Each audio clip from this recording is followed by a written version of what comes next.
এখন দুপুর প্রায় দুপুর নয় বিকেল 3টে। সাইনজাইল থেকে ফোন আসে এক ভাইয়ের, নাম বিপ্লব রাজবংশী। তার অফিসে যাই হোক সাপ ঢুকে গেছে, খুব আতঙ্ক অবস্থায় ছিল।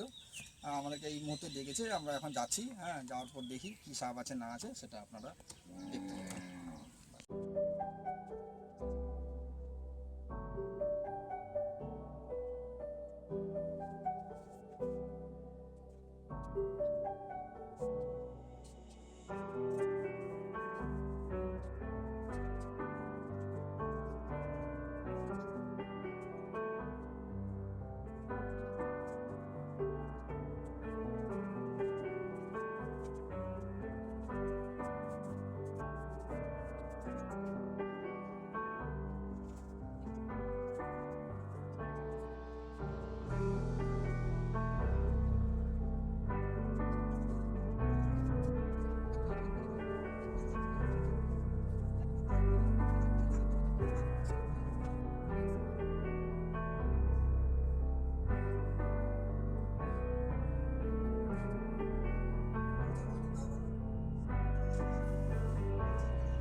ওটাকে আর পাবো না।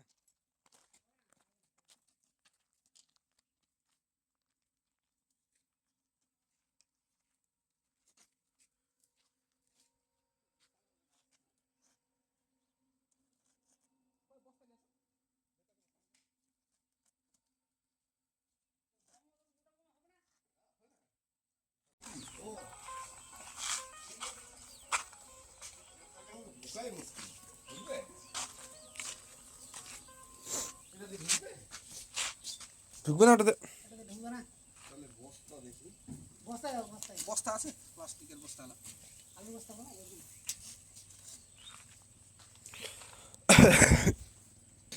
আমাদের খুদে স্নেক রেস্কিউয়ার যিনি এখন ট্রেনিং করছেন,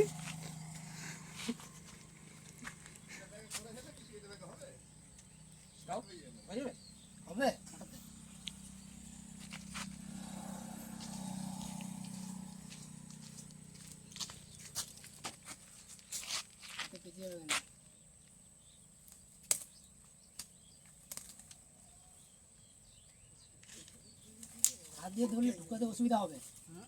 ঢুকাতে অসুবিধা হবে হাত দিয়ে ধরলে। তাহলে কি দিয়ে ঢুকাবি? ব্যাগটা তো ছোট। হাত দিয়ে ভালো ঢুকবে। এবারে যাবে না, হয়তো থামবে না। ওকে ছোট জায়গা করতে হবে, কিছু পাইপ করবো ব্যবস্থা, পাইপের মতো।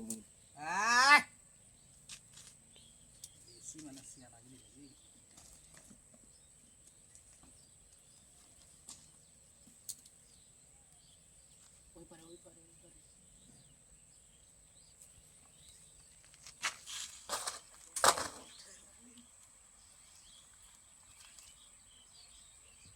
দেখবো ক্লিক করে ছবি হলে ক্লিক করা হবে। এগুলো একটু এটা ঝালটা দিয়ে কত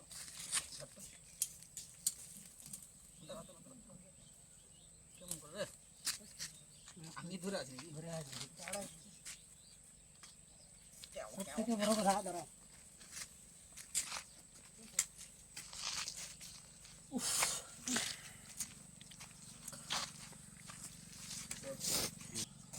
দাও দেখি দাও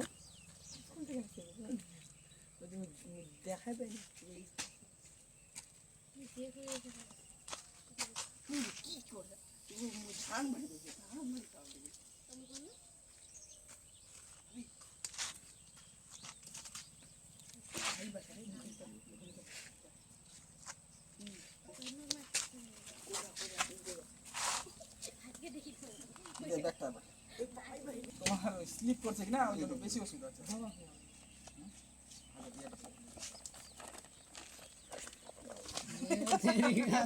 ধর ধর ব্যাগটা ধর ব্যাগটা এটা এটা ধর হাত ধুতেই হবে কিছু করার নেই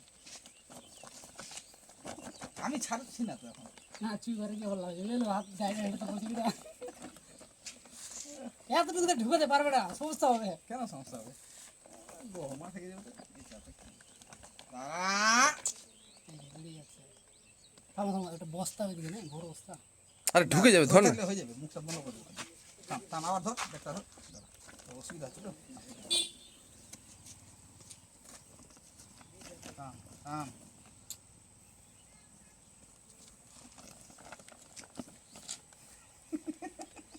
কেমনই লাগছে লেলো ধর ছেড়ে দিলে আমি কেমন করে ব্যাগটা সামলাবো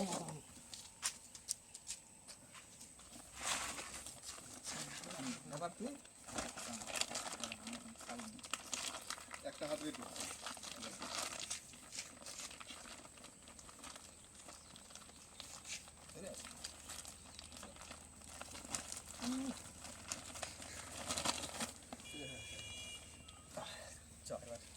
চল আছে ওই সাইড দিয়ে ছাড়ো বাড়ি মান নিচে বাড়ি মান যা স্টার্ট যাই হোক আমরা কিছুক্ষণ আগে একটা সাপ যখন ফরেস্ট থেকে ছেড়ে আসি আসার পথে রাস্তায় এসেছি সেই সময় সাইকেল থেকে এক ভাই বিপ্লব রাজবংশী আমাদেরকে ফোন করে বলে যে তার দোকানে একটা সাপ ঢুকেছে যাই হোক সে বুঝতে পারিনি কোন সাপ তো আমরা যাই হোক সময় মতো তাড়াতাড়ি ওখানে পৌঁছানোর পর সেখানে দেখলাম যে বোঝা যাচ্ছে না প্রচুর মানে দোকানে জিনিসপত্র সামান ছিল যার জন্য আমাদের প্রচুর সমস্যা হয়েছে পরে দেখলাম যে দারাস যাই হোক বাস সাপটাকে ধরা হয়েছে ধরার পর আমরা এখন এখানে রেস্কিউর এখানে এসেছি হ্যাঁ তো যাই হোক এই সম্পর্কে অনেকের একটা ধারণা আছে যে এই সাপের নাকি লেজে বিষ আছে হ্যাঁ তো আপনারা দেখলেন আমি কিন্তু ধরে দেখাচ্ছিলাম এগুলো সব মানুষের কিন্তু ভ্রান্ত ধারণা লেজে কোনো দিন বিষ হয় না বাইট করার জায়গা হচ্ছে ওদের দাঁতের মধ্যে বাইট হলে ব্যথা হবে কিন্তু সামান্য মৃদু এটা